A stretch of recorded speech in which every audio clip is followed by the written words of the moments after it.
Welcome, everyone. Thank you so much, Dr.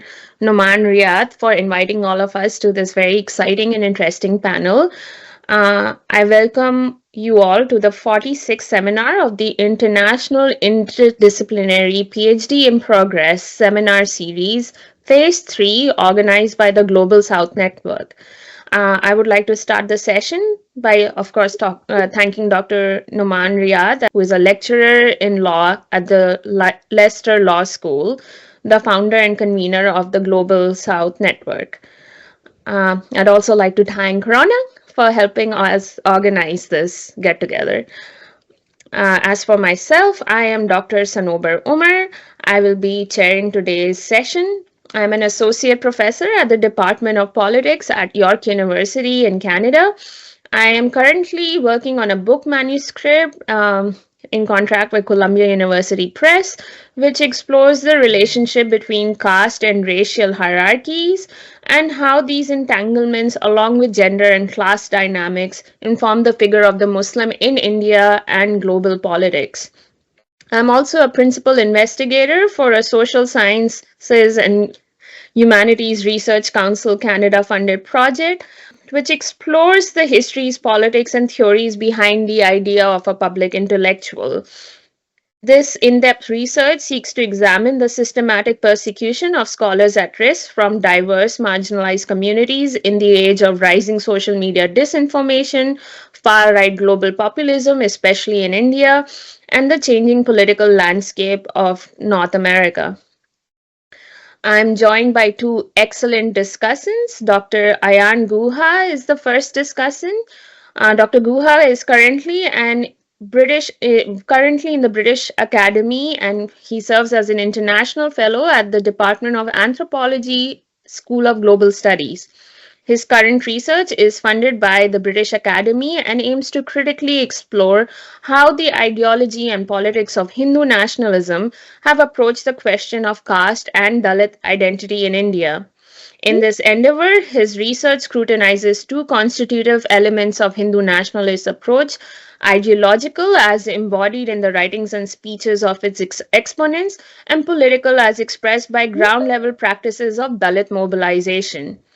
He has substantial experience of teaching in academic institutions in India, and currently he is a tenured professor at Jamia Hamdard University in New Delhi and Bankura University in West Bengal. I've also had the pleasure of reading Dr. Guha's book, and I would highly recommend people to get that book, a copy of that book, or issue it to your libraries. It is fantastic, phenomenal work. Next we have with us is Dr. Arvind Kumar, who I see has just joined us. Dr. Arvind Kumar will be serving as our second discussant. He is currently lecturer of politics at the University of Hertfordshire. Dr. Arvind's doctoral research is titled Candidate Selection and Voting Behavior, BJP's Mobilization of Marginal Caste in Uttar Pradesh, India. His work explores how the right-wing BJP in the Indian democracy has mobilized marginal caste voters through candidate nomination. His broad research interests include caste and ethnic equality, political behavior, party politics, political economy, political theory, judicial politics, and of course, South Asian politics. Akhil Kang, who is a peer commentator. Akhil is a PhD student at Socio-Cultural Anthropology at Cornell University. Their PhD project builds upon an anthropology of the elite, and they study upper caste victimhood and woundedness in parts of North India. Fascinating project with a focus on questions related to affect and body upper caste. With affect and body politics. Akhil is anthropologically exploring what it means to be upper caste. They are an interdisciplinary scholar working at the intersections of several fields, including queer theory, feminist theory, critical caste and Dalit studies, media studies, biopolitics, and post-coloniality, amongst others. They work as a human rights lawyer in Delhi, before pursuing their PhD. Last but not the least, our main guest speaker, we have with us Hafsa Sayeed. Hafsa is a PhD candidate humanities and in the Humanities and Social Sciences Department of the Indian Institute of Technology in Mumbai, India. She works on the associational form of caste amongst Muslims in Kashmir as a part of her doctoral research at IIT Bombay. She completed her MSc in Economics from Gokhale Institute of Politics and Economics, Pune, and MPhil in Social Inclusion and Exclusion Policies from Tata Institute of Social Sciences, Mumbai. Hafsa has worked as a field researcher with the renowned economist Jean Reyes in Jharkhand. Hafsa, you have about 30 to 35 minutes for the presentation, which will be followed by 7 minutes for comments or questions of each discussant and peer commentator, and 15 minutes of questions and answer sessions by attendees. So, my request to the audience when I open the floor is to please keep your questions concise given our time constraints. And Hafsa, the floor is all yours now. Thank you so much, Sanober. This presentation emanates from my doctoral work, that is working on the associational life of caste among Muslims in urban Kashmir. So through this presentation, I also move beyond the question of whether caste exists or not among Muslims, because the associational life of caste among Muslims is an evidence per se that caste exists. So I would like to start with this quote from one of my interlocutors in the field. Uh, so in one of the conversations with one of the older members, he told me that often sheikhs were asked, I'll unpack the category of sheikh later in the presentation. Often sheikhs were asked to wait, and interdining at marriages was not encouraged. That has not happened since many years now. Who will have the courage to ask a sheikh to not eat with them anymore? That no one can find the courage to exclude the sheikhs from weddings anymore, quote close, results from the resistance that the sheikh community has put up against marginalization and the subservient, impure status attributed to them. The collective politics of a caste association aspiring to be a political party, the All Jammu and Kashmir Pasmanda Tabqajat Federation, and a labor union of Sheikh sanitation workers, the Workers' Union at the Srinagar Municipal Corporation, have brought about a caste consciousness among the sheikhs that allows them to partially counter the discrimination they face. Um, so the objective of my presentation is to document how the Sheikh sanitation workers have organized to change their conditions in the urban context of Kashmir's capital, Srinagar. This presentation also examines the collective mobilization of labor union of Sheikh sanitation workers at the SMC and Tabqajat Federation with the state by studying the strategies and claims of these organizations. To understand the various claims made by these organizations, I focus on their political activities such as protests and collective bargaining, interrogating the politics of dignity of caste-based associations, which contributes to our understanding of social mobility among Muslims, often reduced to Ashafization. So I address the questions that what are the claims of a caste-based labor union of sanitation workers? What are the strategies deployed by these marginalized and stigmatized groups for countering invisibility through collective and caste-conscious politics? And what are the everyday forms of resistance or micro-resistance that is deployed by these groups to improve their social status? So from Vatal to Sheikh, a new self-identification in search of dignity. So scholars have long pointed out the binary distinction between Ashraf and Ajlaf Muslims, and it's more of a normative categorization than an empirically substantiated fact. There have also been fierce debates about whether caste is an appropriate category to understand the social stratification among Muslims, or whether untouchability or ritual pollution exists among Muslims in India. However, occupational groups among Muslims who tend to traditionally do dirty or stigmatized work, such as the Sheikh sanitation workers, undisputedly face multiple forms and degrees of untouchability. The Jammu and Kashmir Reservation Act 2004 categorizes the socially and educationally backward classes as social castes. It's a category that is distinct from the constitutionally defined scheduled castes and scheduled tribes. The subcategorization of social caste includes the weak and underprivileged classes, as goes the official parlance. So these social castes include occupational groups like Shuprivatal, shoe repairers working with the aid of machine sweepers, and some subcastes among the Hanji community. The Sheikh community is categorized among the social caste groups in Kashmir. It's traditionally associated with the occupations of sweeping, shoemaking, and leather tanning. They were earlier known as Vatal, which is still used as a caste slur for a socially degraded person or community. However, the predominant self-identifying term has been Sheikh community or Sheikh Tabka. So adopting this Sheikh surname instead of Vatal has been a strategic choice to claim a dignified status for the community. Scholars have documented the discriminatory practices and stigmatization that's been faced by Vatals. For example, colonial observers noted that Vatals were traditionally called upon for the removal of carcasses and associated with animal skin work, the flaying of animal skins, the tanning of hides and shoe, boot, and other leather object manufacturing. This type of work was considered dirty and stigmatized as demeaning, and as a result, Vatals have faced interdining restrictions in earlier times, especially. They have also worked as scavengers mostly, and currently they occupy the lowest socioeconomic rung. However, as I said, the self-identification at present is Sheikh, and using this surname has transformed the way others consider the community. So, in the words of one of my interlocutors, earlier they used to use the word Vatal for us. In earlier times, poverty rates were abysmal. We could not dream of educating our children. Now there is light. Some of our children got educated. No one should or says anymore, this is a Vatal. Everyone addresses us with respect now and calls us Sheikh Sahab. Many also vehemently reject the term Vatal and prefer Sheikh to challenge the stigmatized identity assigned to them and emphasize the dignified nature of their work. Another term that's used for self-identification and not in an official sense is Vatan Vol, and Vatan Vol means someone who caters to a society, someone who caters. Uh, so this word Vatanvol suggests the act of catering to society. So one of the old interviewees described the sheikhs as the servants or khidmat guzar of Mother Kashmir or Moj Kashmir, who deserve, opening quotes, who deserve to be recognized like anyone else who serves Mother Kashmir, closing quotes. Such references express not only a broad desire for social recognition, but more specifically the intention to change perception about sanitation work, that it's not dirty, it's as dignified.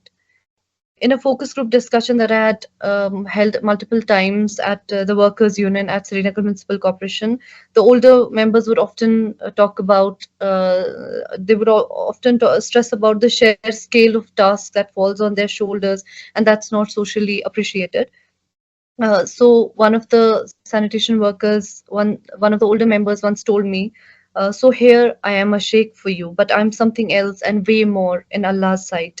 I wake up and clean, and that is when the person going to the mosque can go to the mosque, or the church goer goes to church. Who'll clean more than 40,000 tons of garbage? What will happen to the city if we don't clean? Only a sheikh can clean so much. This is the identity we have, and this is something I'm very proud of being a sheikh." Contrary to stigmatized groups who claim the terms, contrary to stigmatized groups who reclaim the terms that serve to exclude them, the Sheikh also understand the word Watal or the term Watal in a negative light. So, in one of the interviews, as he described that Watal is someone who uses foul language, is of a bad character, drinks alcohol. That person is a Watal who does not have the decency of how to talk to you, etc. So, such narratives express a sense of reclamation of personhood through a refusal to be associated with a stigmatized caste identity. The preference for the surname Sheikh here offers an insight into one of the strategies for social mobility through Ashrafization, that is, the adoption of the values and practices of the dominant Ashraf groups in order to claim higher status. The choice of the Sheikh title is thus not surprising. Scholars have long noted its fluidity, which explains why many Muslim caste groups seeking to raise their social status embrace this category. So, discarding a derogatory appellation in favor of a chosen dignified identification marks a temporal rupture, aiming to efface the historical stigma of the term Vatal. Becoming Sheikh implies a distancing of the socially acceptable present from the past of the stigmatized group. Moreover, in addition to the adoption of a new collective title, Vatal gets replaced with a similar sounding term with a different etymology. Instead, Vatan Vol is supposed to define the essence of what being a sheikh means. That is a dignified catering to society. The workers' union at Srinagar Municipal Corporation. It employs almost 6,000 sanitation workers, earlier known as Safai Karamcharis, including both regularized employees and daily wage workers. The work is distributed by wards across the city. A union represents the sanitation workers employed at the SMC, who are mostly from the Sheikh caste. It has been operational for almost 40 years and is now led by a person named Ghulam Muhammad. Even though the Sheikhs face multiple layers of socio-cultural and economic deprivation, the union primarily focuses on improving the economic well-being of the sanitation workers. This mainly includes advocating for better living conditions, fair minimum wages, regularization of daily wage workers, and the timely provision of winter uniforms and cleaning equipment. Nonetheless, the narratives of sanitation workers reflect an awareness of their social exclusion and a simultaneous endeavor to distance themselves from the stigma attached to dirt and filth at the material level. Thus, the workers' union not only pursues better conditions for the workers, but for the attainment of social dignity. The awareness of entrenched exclusion and the endeavor to counter it endowed the union with one of the defining features of a caste association. The oral narratives of the members also suggest that the colonial state bracketed the already downtrodden community of Athals into sanitation work for the municipality. Additionally, separate neighborhoods or colonies, as we call them locally, uh, uh, were established for these workers who would later adopt the surname Sheikh. So one of the initial colonies was located in Haval. One of the younger members remarked that providing housing in separate neighborhoods participated in the exclusion of the Vatal. So here's a quote from the person: "By giving us separate colonies, they made room for us to be discriminated against and not find acceptance at a social level. Such ghettoization, according to the union members, contributed to the cultural stigma of the Sheikh community and aggravated its social and economic exclusion." There's a common demand among many middle aged and older sanitation workers, and that is to pass on their sweeper jobs to the children. The demand for this intergenerational transmission of the occupation of sheikhs or sanitation work stems from the need to guarantee future income in the face of a lack of educational opportunities. This demand responds to general material deprivation, widespread unemployment, and limited economic or employment opportunities. The older generation of sanitation workers react to such constrained or constricted aspirations by demanding the same jobs for their children. However, younger members seem more skeptical about this demand. One of them thus remarked that, at an opening quotes, that at an economic level without education, it seems a good option, but it's not an answer to our problems. Close quote. The younger generation does not see occupation transmission as a sustainable solution towards community welfare. Indeed, providing sanitation jobs to younger sheikhs will not solve the above mentioned systemic issues. That is the lack of educational and employment opportunities that would offer the sheikhs a way out of poverty and social dignity. And the young sheikhs blame, of course, the ideology of the community and the higher authorities for the lack of opportunities and support for personal advancement. So there's a massive need for them, for the younger community, for the younger sheikh members especially, to attribute dignity in their hard labor. So one of the younger members, Mohammed Ramzan, he tried to start a new union, and Ramzan's view was that education, not the nature of work, brings dignity. So, opening quotes: "For me, the utmost priority is educating my children and especially religious education. Then, even if they pick the broom and work, I will ask them to do it with dignity." Closing quotes. So, in a similar line, Muhammad Maqbool, the chairman of Tabqa Jat Federation, argued that religious education offered a path towards respect. So, opening quotes: "If a sheikh is religiously informed and is the imam of a mosque, who will dare ask him to step down just because he's a sheikh?"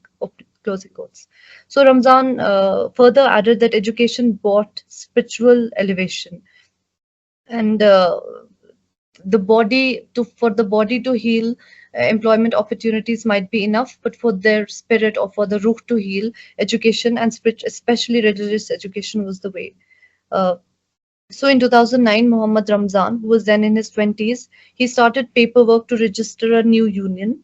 His central complaint against the existing union was that no regular elections were held to elect its chairman. Therefore, before he quit the workers' union, Ramzan tried in vain to raise awareness about the importance of an internal democratic process of elections. When this did not work, he set out to get his new union registered, which required accessing various files across different departments and offices. He came across a government list that indicated that the union was registered in 1973. So, despite a thorough search at various administrative offices, Ramzan could find no further trace of official documentation regarding the registration of the workers' union. This situation, however, does not seem to bother the union members who express no need or no desire to re register the union. So, even though Ramzan wishes to form a registered union that could serve as an overarching umbrella to address the issues of the sanitation workers in particular and the Sheikh community in general, his union just remains an idea on paper and he's attempting to shape it alone at this point.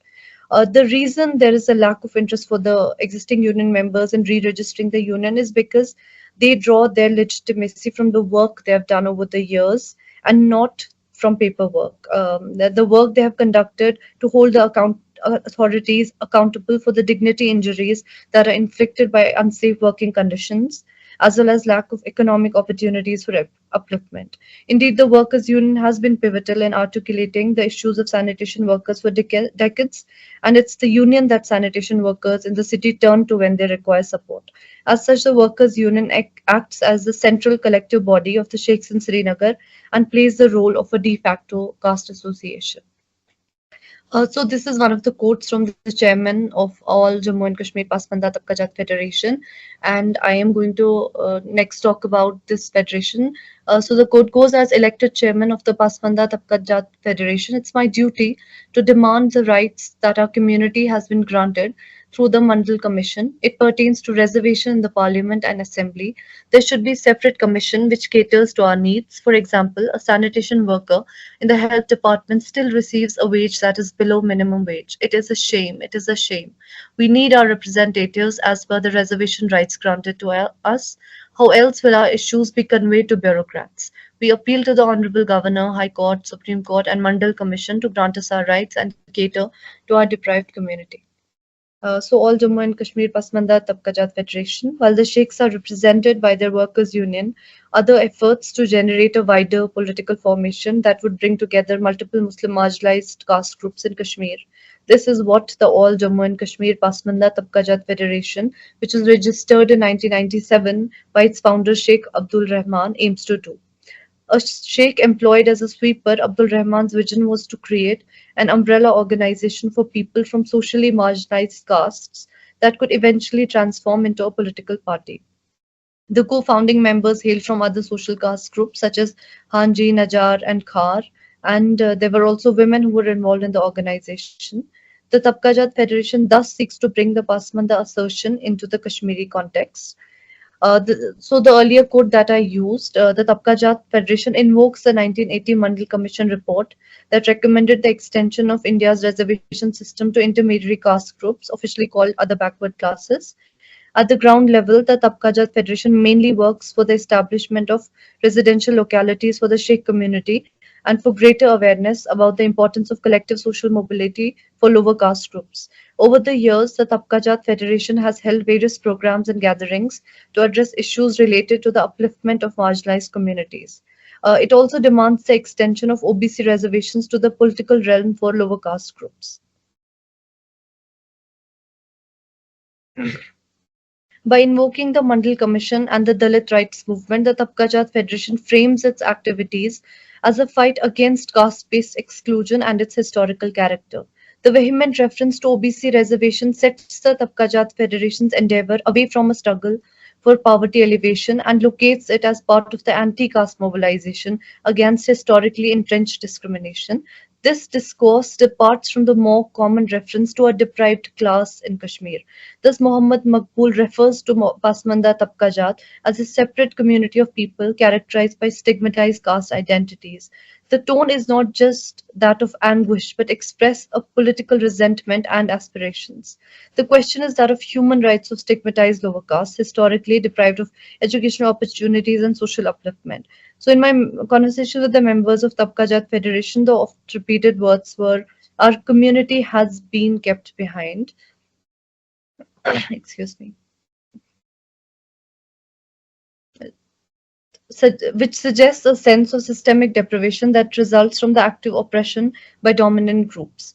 The Tabqajat Federation's insistence on caste as a ground for collective political mobilization reconfigures the political imaginary of Kashmir, where political struggles have tended to be framed in terms of material deprivation in a relational binary between the state and its subjects. Moreover, the reference not to social caste but to OBC inscribes the Tabqajat Federation's activities in the framework of the Indian Constitution and its preferential policies for marginalized caste. Thus, the politics of the Tabqajat Federation brings a new political imaginary for Kashmir's lower caste groups, who now hold the larger society accountable for their systemic deprivation and formulate claims towards the Indian state to extend the benefits of OBC reservations to them. Another debate that has Another debate that has accompanied the emergence of the Pasmanda mobilization in India since the 90s, that of possible extension of the scheduled caste status to Muslims. The 1950 presidential order prevents Muslims and Christian caste groups from being listed as scheduled castes, de facto excluding them from the preferential policy that are granted to SCs. While this has been in effect corrected by including marginalized Muslim communities and OBC quotas at central and state levels, some groups continue to advocate for the extension of SC status to Christians and Muslims. Interestingly, my Sheikh interlocutors did not aspire to scheduled caste status, which to them denotes Hindu Dalits. When asked about the possible extension of the SC status to Muslims, Union or Tabqajat Federation members responded that SC reservations were not meant for Muslims because there is no textual evidence of caste in Islam. So, Muhammad Maqbool, the chairman of Tabqajat Federation, thus said, opening quotes, when the debate of SC reservation was raised in the assembly, the prominent Kashmiri politician Sheikh Abdullah asked, why would we give scheduled reservation to Sheikh community? They are Muslims like all of us and we can intermarry. I agree with this. Scheduled reservation is for Hindus, not for us. Quote close. Everyone in the union and the Tabqajat Federation seemed to share this view. Being granted SC status was not relevant to them, rather, it was seen as a category that establishes a textual validation of caste as seen in Hindus by them. Thus, while the extension of the category of SC would implicitly validate the existence of untouchability among Muslims, something they reject, the OBC category appears as more flexible and does not confine the Sheikh community to a stigmatized caste status. The OBC category offers a scope of social mobility while SC is perceived as relegating to a permanent low Dalit caste identity. The Tabqajat at the same time does not limit its activities to matters of caste exclusion, but extends to other political and social issues concerning the Kashmiri society. The approach that's taken by the chairman, Muhammad Maqbool, is holistic because he is trying to have a wider political purchase for the party. So there's an emphasis on upliftment, environmental and social issues. He thus speaks of the need for moral reform of the youth engaged in drug abuse. He also speaks of environmental matters and plans to initiate protests against the use of polythene bags that pollute water bodies. So, for this program or for such programs to materialize, he hopes to rely on media coverage and support from various Pasmanda communities such as Hanjis. However, although the chairman expects support and participation from other Pasmanda communities, he faces difficulty in this unification process and feels they're not ready for such a change. In his words, they engage in daily wage labor, selling fruits or vegetables, and do not see the value of such an association or protesting or participating with us. I often convey the message to people, especially women, that if you're literate or just by the virtue of being a thinking person, come out and demand your rights. The lack of solidarity between Pasmanda communities constitutes a hurdle in bringing all of them on a common platform. Moreover, some Pasmanda caste groups may see the Tabqa Jat Federation as an organization of the Sheikh sanitation workers because of its Sheikh leadership and composition. As the Sheikh stand lowest in the social hierarchy, my Hanji interlocutors, for example, strongly condemned marrying with the Sheikh caste. This hierarchy among the Pasmandas explains, at least in part, the reluctance of the Hanjis and other Pasmanda communities to participate in the gatherings of the Tabqa Jat Federation. Forging solidarity across Pasmanda caste groups is certainly one of the most pressing difficulties that the Tabqa Jat faces for the future. The Tabqa Jat Federation's efforts are currently also directed at increasing visibility in the eyes of the state by arranging meetings with the government and Bharatiya Janata Party officials. For instance, on 6 January 2023, there was a press release of the Tabqa Jat Federation which reported on a meeting between its chairman, leaders of various neighborhood committees, and that are predominantly inhabited by the sheikhs and two local office holders of the BJP. Um, Similarly, they often met with the governor before the elections and to kind of forge a solidarity across the community and to have a political visibility. So, according to Mohammed Maqbool, the lack of government support and funds explains why the Kajat Federation could not evolve into a political party. This lack of support renders it vulnerable to the threat of violence which it had faced in the early 2000s when their chairman Akbar Sheikh was killed in a protest. So overall, even though the Tabqa Jat Federation aspires to become a political party, it remains anchored among the Sheikh sanitation workers and therefore struggles to bring about a broader political alliance with other Pasmanda caste groups. Despite these challenges and the chairman's pessimistic comments about the impact of the organization, that it has not been widespread, its strategy of building connections with officials may gain it gradual recognition. So, concluding remarks, since the 1970s, the Sheikh's politics of dignity have been articulated by two main organizations. The first is a workers' union at the Srinagar Municipal Corporation, where Sheikhs occupy most of the positions of sanitation workers. The union mainly focuses on work-related issues, fair wages, regularizing daily wage workers, provision of uniforms and equipment, but this is in no way dissociated from the broader politics of dignity. Indeed, the Sheikh stigmatized identity stems from their association with occupations considered as degrading, such as scavenging, sweeping, or working with animal hides. Fighting for better work conditions thus not only seeks to improve the workers' situation, but to counter caste stigma. With its well instituted network, despite doubts over its official registration, the Workers' Union thus acts as a de facto caste association, albeit with a limited mandate. On the other hand, the All Jammu and Kashmir Pasmanda Tabqa Jat Federation seeks to move beyond the union's corporatist stance towards a broader political alliance between marginalized Muslim castes. The Tabqa Jat Federation thus seeks to translate the politics of Pasmanda assertion in the Kashmiri context by demanding the extension of the preferential policies for OBC to Kashmir's Pasmanda caste groups. Unsurprisingly, it faces problems that other Pasmanda organizations experience, notably the difficult work of creating political solidarity across Pasmanda groups. Um, while in other contexts, dominant caste groups among the Pasmandas like the Ansari and the Quraysh are accused of monopolizing the mobilization to their interest. Here, the stigmatized sheikhs control the Tabqa Jat Federation, which may explain why other Pasmanda Muslims in Srinagar or Kashmir are reluctant to associate with them. Hence, the Tabqa Jat Federation has not been able to transform itself into a political party. Thank you. Thanks, Dr. Riyad. So thank you so much, Hafsa, for that excellent presentation. It was very rich, very layered. There's a lot to think over and contemplate about all that your fieldwork and your presentation has highlighted.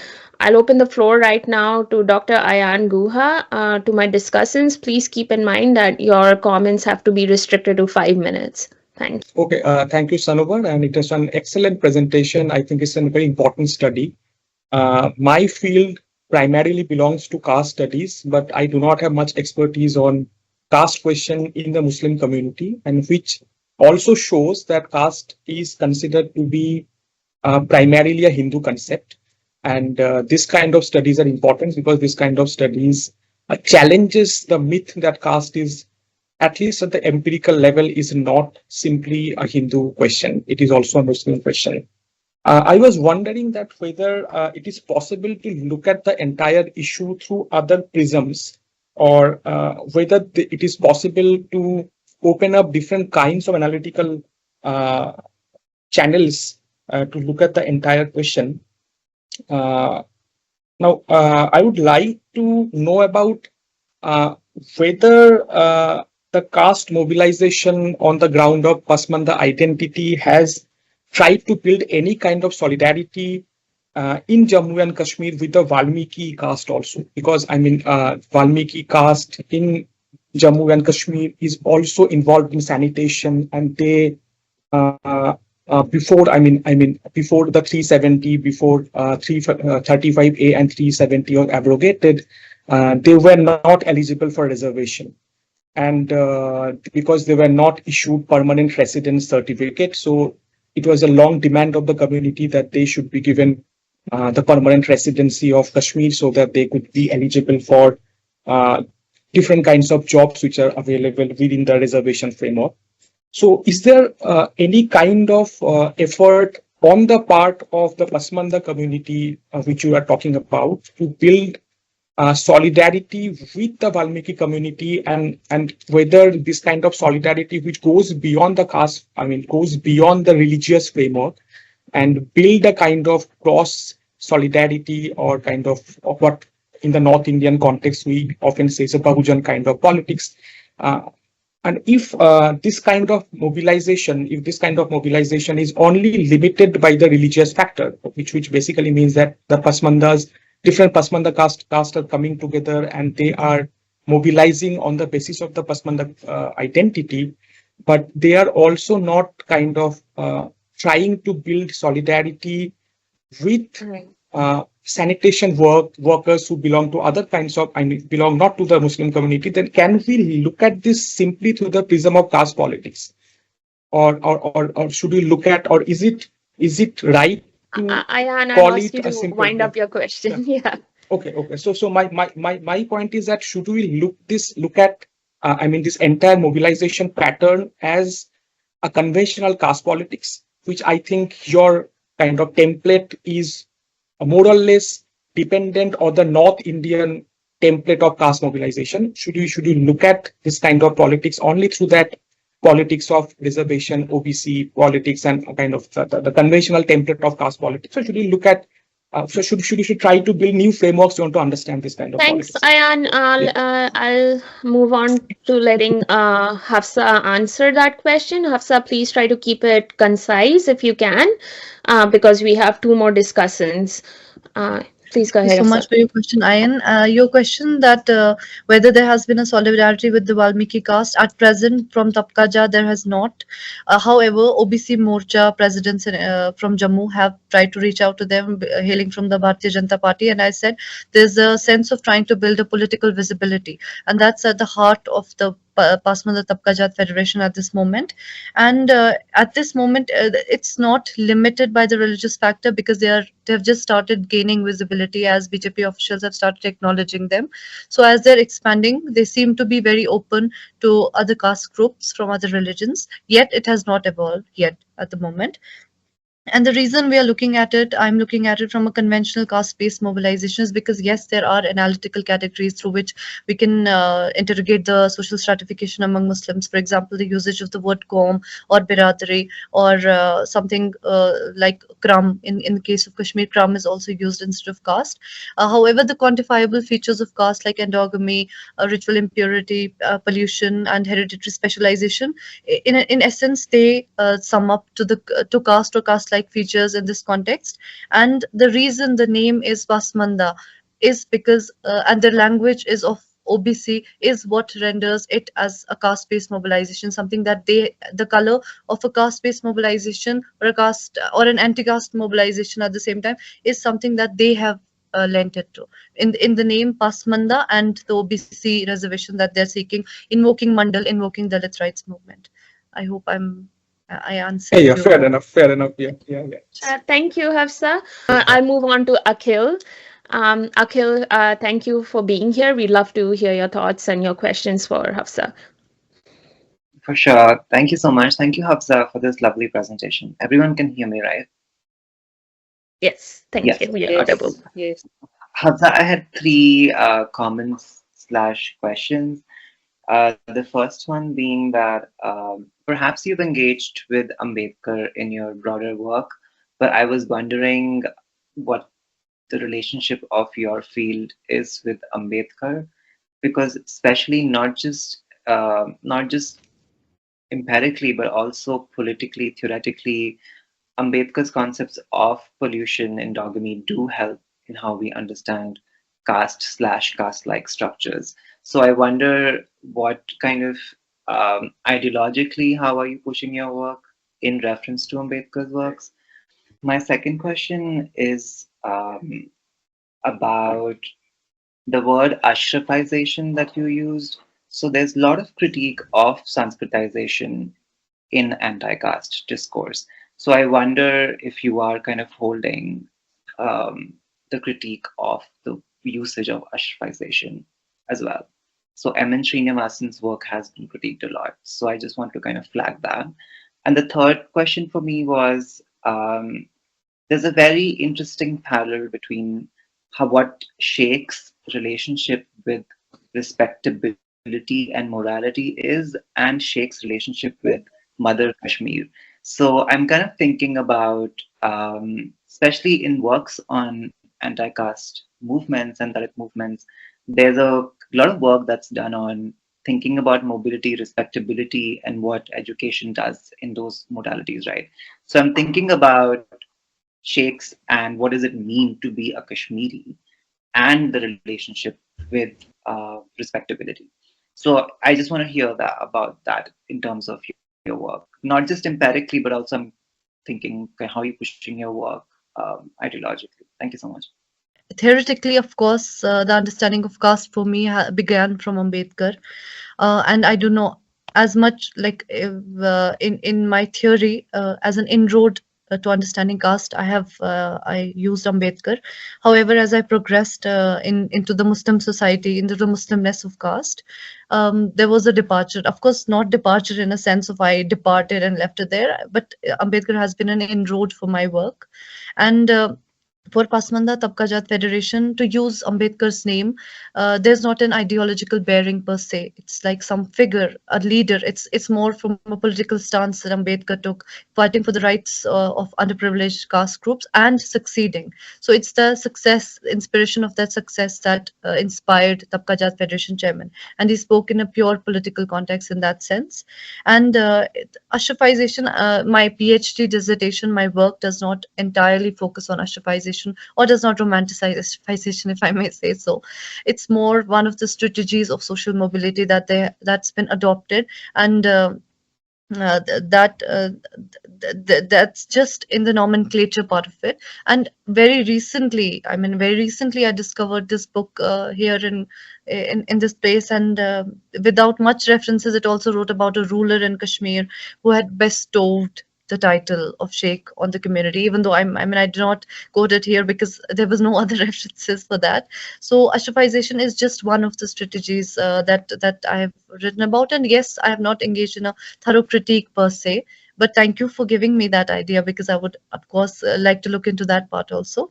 And about the sheikh's relation with respectability and morality, I frame my work more through a politics of recognition intertwined with politics of redistribution, and understanding the politics. So there's a gender nuance to understanding the language, because I had more of my male interlocutors. I did not, my the female interlocutors were participants, they were not leaders.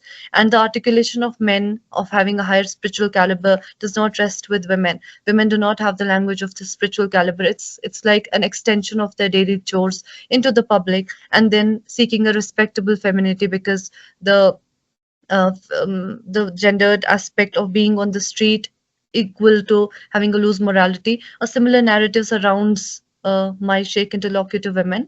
So the relation with respectability and morality for men comes from this politics of dignity to elevate themselves at a social level as men. So there's a certain masculinity that's being defended here when you speak of a high spiritual caliber, or you're comparing your job to that of masculine jobs of, say, a soldier, because that reference came in very closely. And Moj Kashmir, Moj, the word mother comes in that context of being that dutiful son, not as much as from a nationalist discourse. That's what my work also explores. I hope I answered briefly and quickly. Thank you Thank so you, much. Yeah. Hafsa. Thank I you. see Dr. Arvind Kumar is here now. Dr. Arvind Kumar, if you have any comments or questions for Hafsa, I'd suggest that you speak at the moment and speak now. Issue within my internet, so I joined my phone. So I wasn't able to follow whole discussion, but of course it was a wonderful presentation. Just I have four comments, and you can respond. I will leave all those issues uh, which have been touched by Ayan and Akhil. So one question, of course, like Akhil pointed out about the naming. So I would be interested in knowing that was there any moment in Sikh community for changing the name from Vatal to Sikh? Because like Dalit movement, there are several social groups which have changed their name in last 100, and most prominent is Namo Sudra of West Bengal. They have changed from Chandal to Namo Sudra. Then Jatos of Western Uttar Pradesh around 1901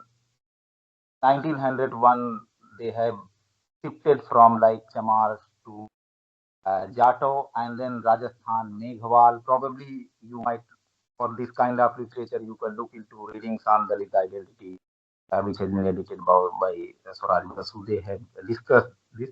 But I would like to know whether you have looked into this aspect, around what time they started like changing from Vatal to Sikh, and what would have been incentive for changing the identity. For example, in Hindu, mostly caste have, particularly Dalits have was adopting identity which were related to around the Kshatriya identity, and it has certain benefits for that during colonial period.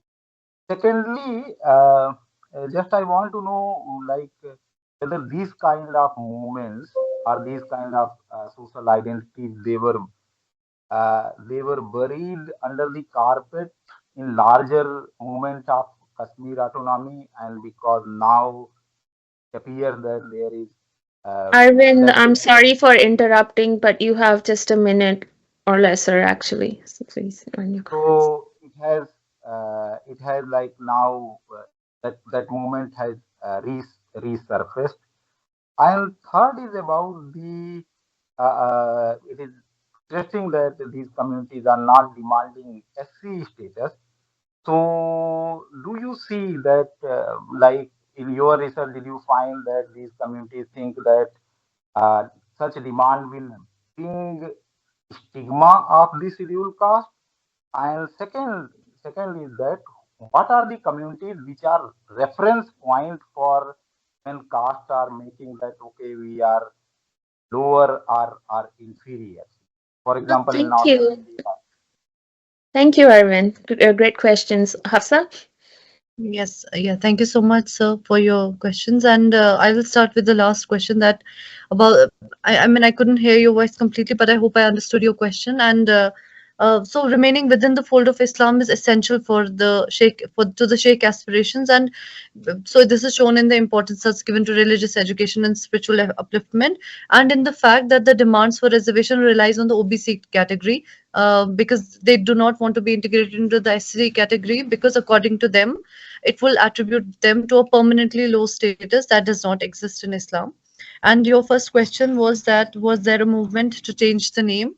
Not a collective movement that I came across per se. It has been a very systemic process of adopting the surname of Sheikh, because there are still a lot of groups that still use the surname Batal. It's not everybody has not adopted this surname, but as I was telling Akhil, that a recent historical reference that I came across in a journalistic article, probably. And since it's not verified, that's why I didn't want to quote it again and again. But it was about a ruler giving this surname to the Sheikh community. However, in my conversations with all my interlocutors, one of the things was attesting to the historicity of the name, that since when did you start using this surname? Forever, they would say, forever. So we would also understand here the various authors like the Pankaj Gupta, who talk about how genealogical memory is kind of construed and constructed to construct a dignified being. I hope, Kumar sir, because I'm trying to keep it brief, that I was clear. I think that's very well answered, Hafsa. In fact, even in my own work, I explore that question of how people construct their own genealogies of caste amongst Muslims too. And I think your presentation today has been phenomenal. We have just a little under 5 minutes left. I selfishly want to ask you some questions too, because I see a lot of overlap between our works. But of course, I should open it to the audience. So if people can raise their hands, there's an icon in your Microsoft Teams with a hand. I will lead to you and let you ask your questions. And if you don't do that soon enough, I will jump in.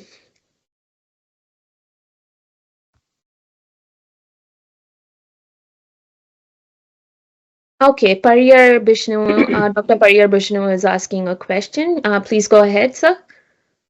Hi, Afsa, it's been wonderful to hear from you. You have a fascinating research in a topic which is also very close to my heart. One of the things, and I was born and raised in the mountains in Nepal, and where we also have this caste system, as you can, I'm sure you are, well aware of this one. One of the things what I observed through my research that was published, and I put the paper in the chat as well, that when Nepal went through the the the constitutional reform and the implementations of reservations, previously what the Dalits did was that the society labeled them as Dalits through so many things, so many stuffs that we've been discussing about.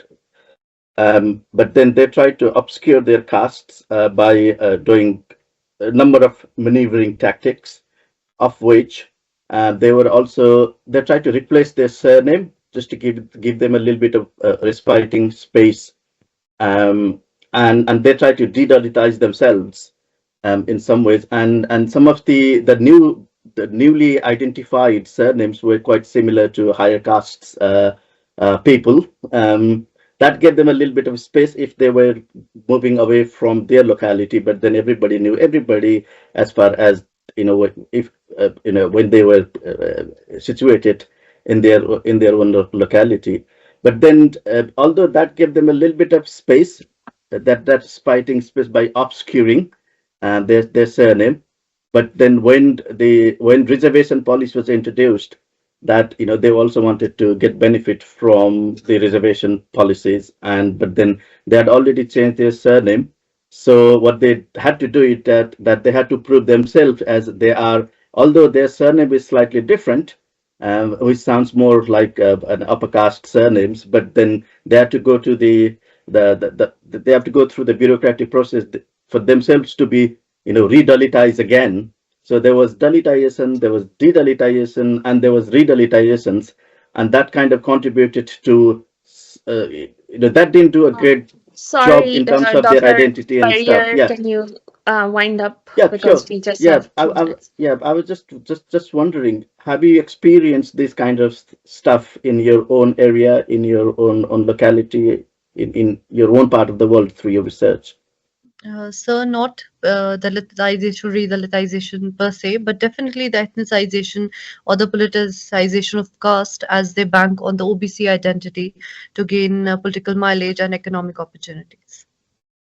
Brilliant. Thank you. Thank you, Hafsa. I will quite quickly try to insert myself into this. So, Hafsa, incidentally, I'm a Dalit Indian Muslim. I actually come from the Sheikh community caste myself. A lot of what you talked about, changing surnames, genealogies, really spoke to me at a personal and academic level both. I thought what's fantastic about your work as a PhD student, and I can't wait for your work to be published, is how you have taken into account the intersections between caste and religion while also accounting for gender and class relations and how all of these facets are interacting with each other. My question to you is a difficult one, maybe. And again, I know I'm keeping in mind that we have only 2 minutes left. But one of the things that struck me about your presentation, given the Kashmiri context, is that they do the Tapkajat Federation is not using the vocabulary of social status. They're using the vocabulary of caste within an Indian framework. And we know, especially I witnessed this a lot in academia, where you see a lot of upper caste Hindu academics use caste as a weapon to beat Muslims with. Is they've suddenly come across the fact that Muslims have caste-like practices or caste-like associations, as you call it, but in the context of Kashmir, it becomes all the more complicated because the figure of the Kashmiri Muslim is racialized in a very Islamophobic way. And this is happening under the context of occupation and militarization. So I'm just curious to understand that while the Federation wants to remain within Islamic framework, I completely understand the religious vocabulary and theology offers them a way out the way it doesn't in Hinduism. Um, I'm also curious to know why are they choosing to relay through the Indian constitution rather than a Kashmiriyat form of identification. Um, First of all, it's the abrogation of Article 370 that changed a lot of political landscape and our political associations to begin with. And then for the political Tabqajat Federation, as I did not extensively discuss it in my presentation, but it's there in my PhD work. There's a sense of betrayal that they've experienced because they do not merely want to be a vote bank. They want to be power holders, and there's a difference in being a vote bank and in being power holders. And at this point, they realize after the abrogation, now, I mean, while I'm presenting this last month, there were elections, and it will change again probably, or it won't change. We do not know that. But in the last 4 years, when I was doing my field work, what was important for them was to hold on, to construct a visibility through media and with the existing power holders. So at that time, the governor and the Bharatiya Janata Party had a lot of clout and political power here, and it was a natural course of action for them to gain visibility and political visibility, especially because their aspirations are directed at being a political party. They want to be a political party, which they've been trying for almost 2 decades now, and they have failed to because of lack of funds and lack of support. So in that context. I'm sorry, I forgot the last part of your question, but that's the larger ambit of their You answered political. it perfectly. Yeah. Thank Thank you, you so much. Hafsa. I'm sure we were all enlightened and enriched by this discussion. So, thank you, Dr. Arvind, Dr. Ayan, Dr. Arvind Kuran, Dr. Ayan Guha, and Akhil Kang for all your useful comments. Thanks for all those who are attending the session. The Global South Network International PhD in Progress series welcomes all PhD students from any discipline or any part of the world to share their projects and help them receive interdisciplinary feedback. Anyone interested in presenting their work or participating in the session could write to Dr. Numan Riyad, founder of GSN at think, um, as well as the Global South Network at leicester.ac.uk. Look after yourself, take care, have a great day.